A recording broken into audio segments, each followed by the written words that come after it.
Hi, this is the training video on Blue Hill's new ventilator. It's the Newport HT70 Plus. This unit is located in the ER in Trauma Room 1 along with its supplies and a resource manual.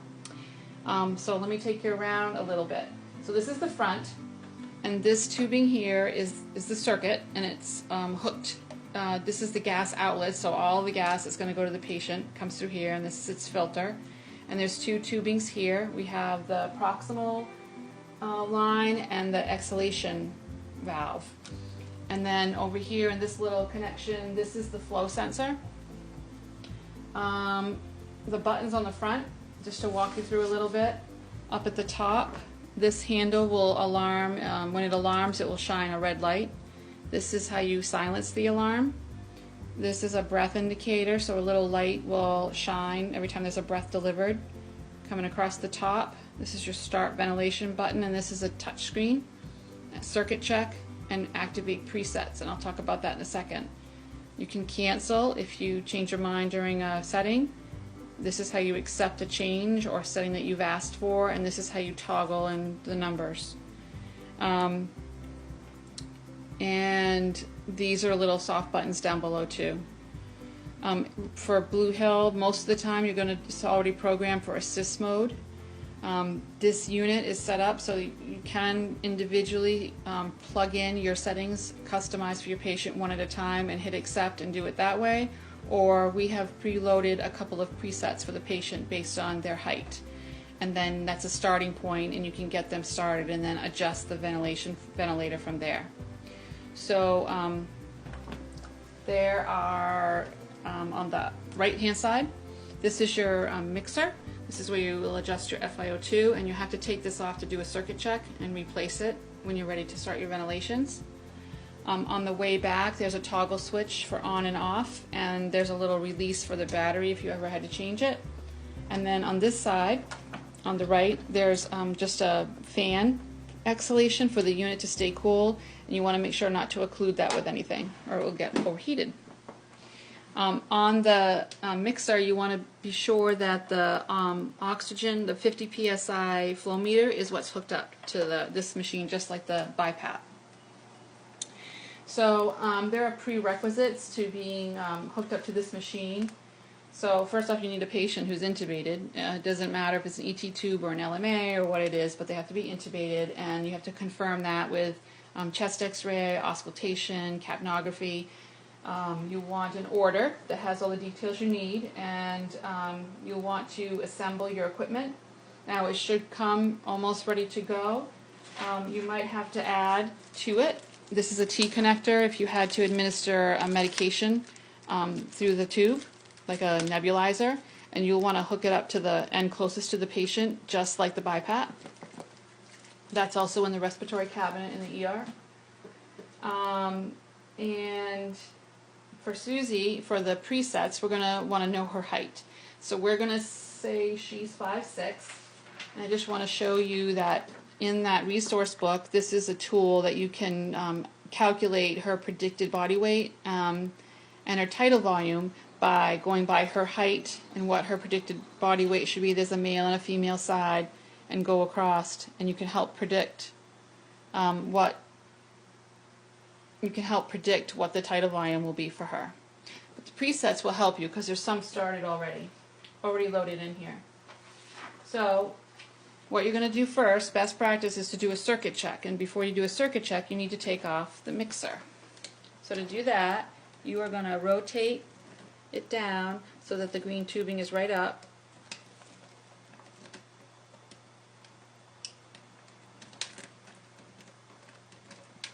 Back it off just a little bit. And then you're going to have to hook that up later. And you're going to hit circuit check. It's a two-step check, so the first one tells you occlude the patient end and press accept.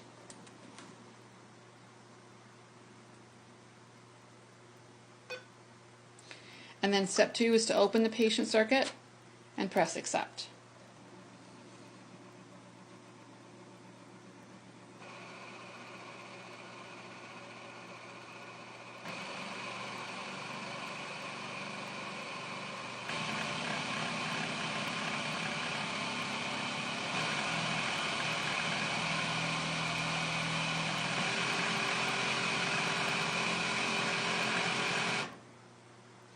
So it passed, and you're going to press accept to continue. So now I'm ready to go, except I need to hook my mixer back up. So it's just opposite. And roll down.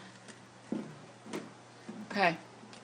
So Susie's 5'6", and so there's two presets that go by height, and the first one is Adult Custom, and that's for heights between 5'2" and 5'9". Adult Default preset is between 5'10" and 6'1". So Susie falls under the Adult Custom preset category. So what I'm going to do is I'm going to hit Activate Preset. I'm going to pick Adult Custom, Accept. I'm going to go back to my main screen. That's the settings for this preset. So the two missing pieces are my FiO2. So I'm going to make her at 40%. And then, if desired, you can add PEEP. So I'm going to give Susie one of PEEP and accept. These are all adjustable anytime. So now I'm ready to hook her up, and of course she's been bagged the whole time.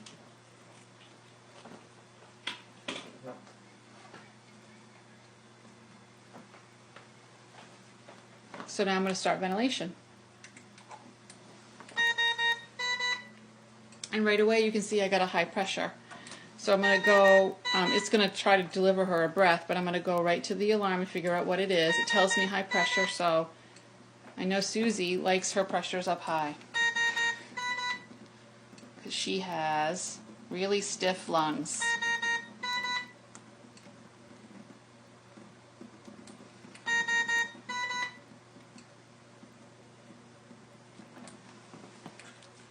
So it's not alarming anymore. And then I can adjust, I can leave it, these are my alarm settings. So another quick set that we put in there is the alarm quick set. So what that does, it's not predetermined or pre-programmed by us, but it's pre-programmed by the vent assessing Susie and what she needs once you got her going. So to initiate that, you hit alarm quick set and accept.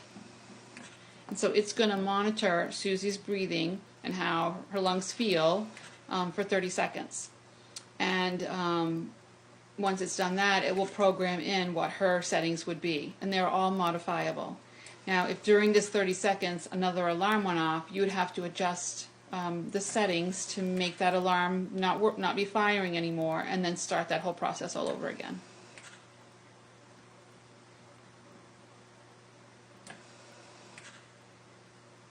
So it likes the settings. This is the settings the Adult Quick Set has programmed for Susie. So go back to my main screen.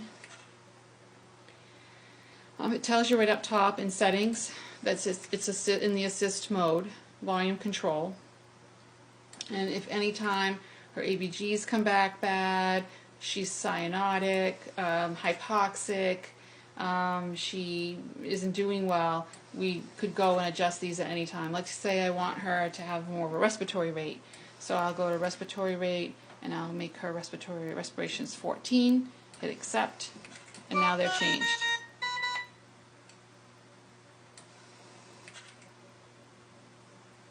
I'm just going to go back to alarms and check.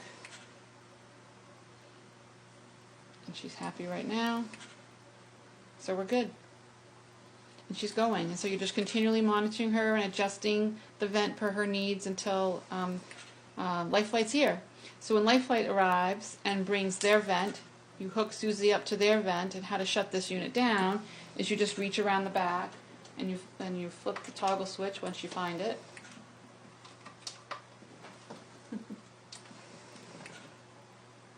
And it says press accept to shut down. And then it will alarm when it's shutting down, and just hit the silence, and that's it.